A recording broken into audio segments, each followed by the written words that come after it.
ask for the opportunity to say a few words on Dhamma from the Kruba Ajahn, the teacher, the elder monks and other fellow monks. Give my blessings to all the laity here today. Today is a good day, a very fortunate day that we will have the ordination of 9 bhikkhu monks.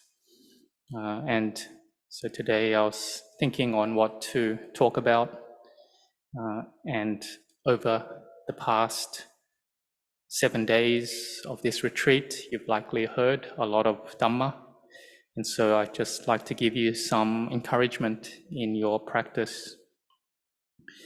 In the morning, I was thinking of what to say, and I wanted to talk about Mettā and Karuna, specifically the kindness and compassion, and just to share a little bit from my own story.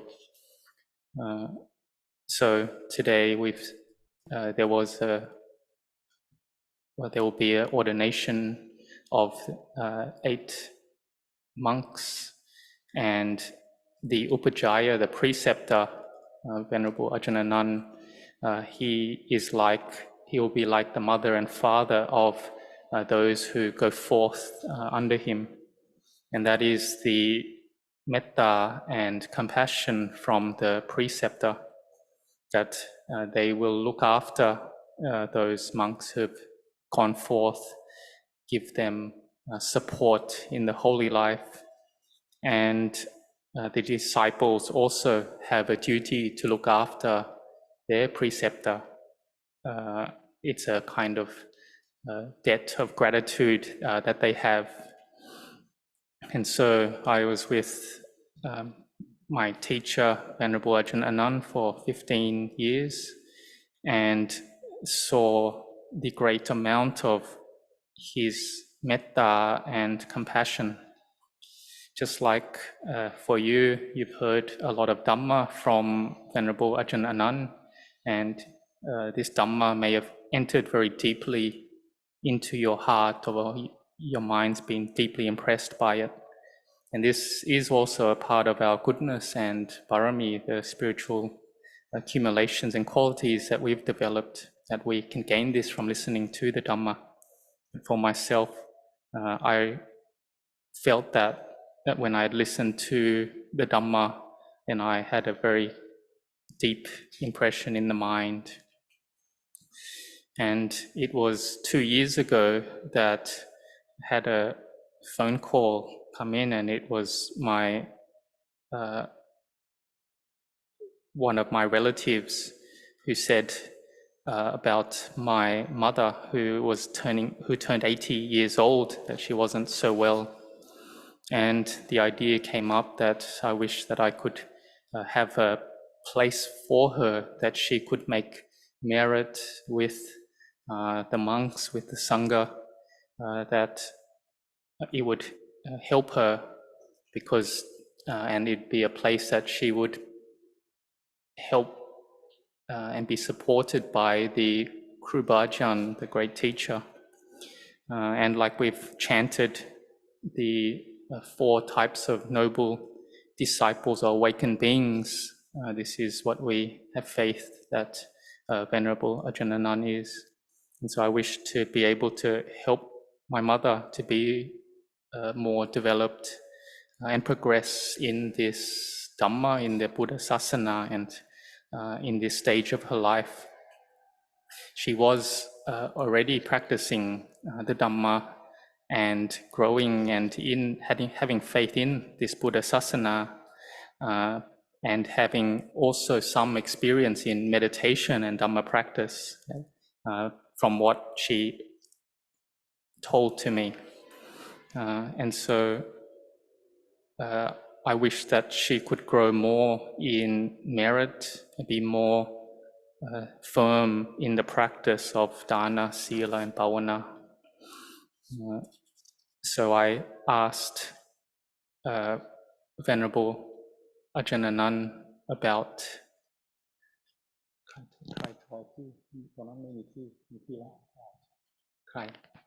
Oh. And so then it was my mother who had offered a piece of land near her home, and I had the idea that if I just had a small little hut there, a very basic dwelling, that I could go for alms there to my mother and have opportunities to discuss some Dhamma and give her some Dhamma teachings, so that if she was sick, that I would be able to assist her through the Dhamma in that way. And I had this idea because of having seen Venerable Ajahn Anan, of how he had looked after his own mother, that he would receive alms from her and visit her often, and she would stay in the monastery. And he looked after his mother until her last breath, before she passed away. And after seeing that, had a deep impression on me, and I wanted to follow that. So I asked Venerable Ajahn Anan if I should accept that land that my mother wanted to offer and just have a small little dwelling there, and just be able to follow all the monastic duties there, go for alms, just clean the monastery, do morning and evening chanting and meditation practice there. And he said that it was a good idea. And so when I went there, there was nothing really there. It was a very empty piece of land. And so I had to get people to plant trees there. And people started to come more and more. And when they came, then I would share some Dhamma with them. Previously in Wat Mapjan, I never had that duty to teach or to give any teachings, because it usually would be the Kruba Ajahn or Venerable Ajahn Anan who would give those teachings. But it so happened that there was one day when we were planting trees from morning all the way till afternoon. It's very tiring, but different groups of lay people started to come. There was one group, two groups, three groups, and I had to receive them and give them some teachings as well. And by the end of that day, I was extremely exhausted, but I had to do my duty to receive them there on where my place was. And so when I went back to my little dwelling, I was already very tired, but I reflected back to the kindness and compassion of my teacher, Venerable Ajahn Anan. And specifically, there was one time I remember that it was a Katina ceremony. There's a great amount of people coming, and he was sick that day.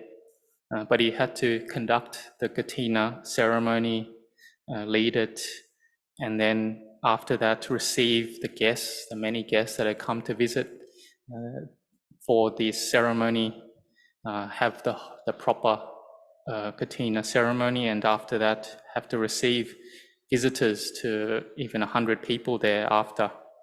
And from that, I got quite a deep feeling in the heart, and even quite teary from thinking of the great kindness and compassion of my teacher. On that day, feeling that he was very sick, but able to endure it and fulfill his duties. And so that was the great kindness and compassion that I saw from him. So I then thought that I should at least try to have effort to at least be guided by that example. And even though it would take some strength of mind and, could say, some good practice in order to be able to fulfill those duties, that I would try. And when I had opportunities, that I would come back to Wat Mapjan here to assist, or to come back and see my teacher. And so coming back here then, and on this occasion, seeing or you practicing on this retreat. It gives a lot of happiness to me, seeing this. In my place, my monastery, we're planting a lot of trees, and when people took notice and they started to come and then to also talk and discuss on Dhamma.